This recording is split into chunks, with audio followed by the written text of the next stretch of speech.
అప్పుడే గొంతులు పోతాయి.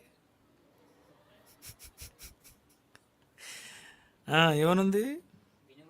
వినువారికి మేలు కలగాలి అంటే నేను ఈరోజు ఈ మెసేజ్ చెప్తే వాళ్ళలో ఎలాంటి స్పందన కలుగుతుంది, వాళ్ళకి ఏమైనా కొంచెం మేలు జరుగుతుందా లేదా, దేవుడి కోసం ఇంకా ఏమైనా వాళ్ళు డెవలప్ అవుతారా లేదా, వినేవారికి మేలు కలుగునట్లు అవసరమును బట్టి, ఈ టాపిక్ మనం చెప్దామని అవసరమును బట్టి క్షేమాభివృద్ధికరమైనటువంటి అనుకూల వచనమే కానీ దుర్భాష ఏదైనాను మీ నోట రానియకుడి.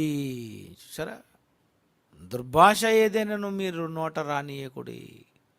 ఎందుకంటే అవతల వ్యక్తి నిన్ను గమనిస్తాడు, అవతల వ్యక్తి నిన్ను ట్రేస్ చేసేస్తాడు, అవతల వ్యక్తి ఇతను ఇలా మాట్లాడుతున్నాడు, ఇలా తిడుతున్నాడు, ఇలాగలగానని వాళ్ళు మనల్ని తక్కువ అంచనా వేసేస్తారు. అంటే నోరిచ్చింది దేనికి? నోరిచ్చింది దేనికి? మంచి మాటలు చెప్పడానికి, దేవుని మాటలు చెప్పడానికి. దుర్భాషలకు వాడినంత ఈ నోరుని దేవుని మాటలు వాడడానికి వాడరండి చాలామంది. కొంతమంది నోరిప్పారంటే ఇంక అంతే, తిట్టుకొని తిట్టుకొని తిట్టుకొని తిట్టుకొని తిట్టుకొని తిట్టుకొని తిట్టుకొని బూతులు బూతులు బూతులు బూతులు.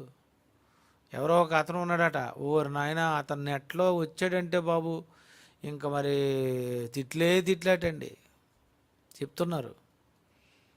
కావలసి చూడండి అనియా, ఈయన ఎలాంటి వాడో తెలుసా, చూడండి అనియా అని అంటారు వాళ్ళు. ఏం చూస్తామండి, మనకు రావా? మనకు అన్నీ వచ్చు, చిన్నప్పటి నుండి వచ్చు.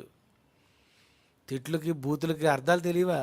చిచి నాకు తెలియదండి అని అనే రకం కాదండి, మనకు తెలుసు అన్నీ. కానీ